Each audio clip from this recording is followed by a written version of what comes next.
आमदार प्रताप सरनाईक यांच्या संकल्पनेतून आणि विशेष निधीतून ओळा-माजिवडा विधानसभा क्षेत्रातील 67 विहिरींचा पुनरुज्जीवन प्रकल्पाचा शुभारंभ 3 मार्च रोजी लोकमान्य नगर पाडा नंबर 2 येथील शंकर मंदिराजवळील विहीर आणि साईनाथ मित्रमंडळाजवळील विहीर या 2 विहिरींचं भूमिपूजन आमदार प्रताप सरनाईक यांच्या हस्ते पार पडलं।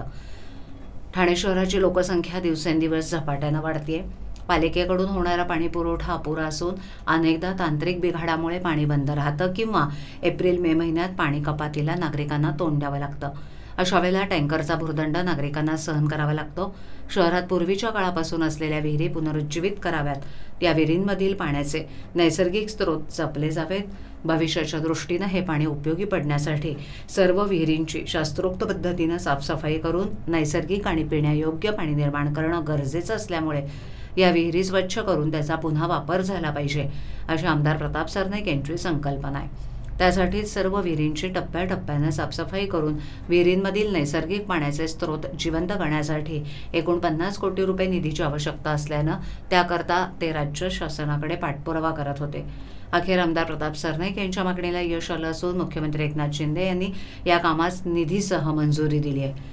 ठाणे शहरातील जवळपास 67हून अधिक विहिरींची टप्प्याटप्प्याने साफसफाई करून विहिरींमधील नैसर्गिक पाण्याचे स्रोत जिवंत करण्यासाठी एकूण 50 कोटी रुपये निधी मंजूर केला गेला असून पालिकेतर्फे त्याची निविदा प्रक्रिया पूर्ण झाली असून हे काम लवकरच सुरू होईल, असं आमदार प्रताप सरनाईक यांनी सांगितलं।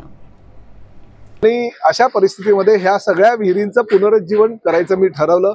त्यासाठी खास कन्सल्टंट अपॉइंट केला। त्या कन्सल्टंटनी अशी परिस्थिती निर्माण केली की ही विहीर स्वच्छ करायची, पूर्ण पाणी सगळं बाहेर फेकून द्यायचं, त्यातला गाळ स्वच्छ करायचा आणि जे नैसर्गिक पाण्याचे झरे आहेत ते सोडून बाकी वॉटरप्रूफिंग सगळ्या विहिरीचं प्लास्टरिंग वगैरे करायचं।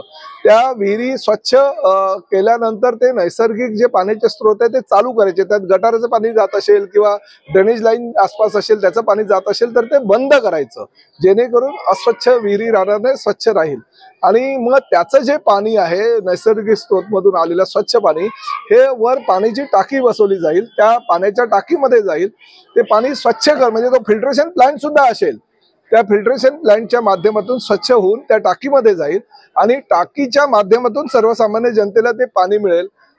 कन्सल्टंटच्या म्हणण्यानुसार ते पाणी पिण्यायोग्य पण असेल, कारण प्रत्येक विहिरीला जवळजवळ आपण 70 ते 80 लाख रुपये खर्च करतोय, कारण 50 कोटीचा निधी या 67 विहिरींसाठी आपण खर्च करतोय।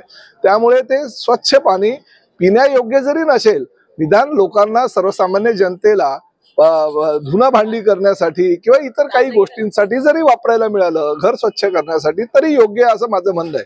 पिण्याचं जर झालं तर सोन्याहून पिवळं आहे, परंतु तसं जरी नाही होऊ शकलं तरी लोकांना वापरण्यायोग्य आहे विहिरीचं पाणी झालं तर सर्वसामान्य जनतेला एक पॅरलल जे पाण्याचं कनेक्शन आहे ते मिळेल आणि त्या माध्यमातून पूर्वी जसा वापर विहिरींचा एक 30-40 वर्षापूर्वी होत होता तसाच वापर ह्या विहिरींचा माझ्या परिसरातल्या जनतेला व्हावा, म्हणून मी माननीय मुख्यमंत्री एकनाथ शिंदे साहेबांना साकडं घातलं होतं आणि माझी जी संकल्पना होती डोक्यातली ती त्यांनी मान्य केली आणि मान्य करून भरघोस म्हणजे 50 कोटीचा निधी ओळा-माजिवडा विधानसभा मतदारसंघातील ठाणे भागासाठी त्यांनी दिला।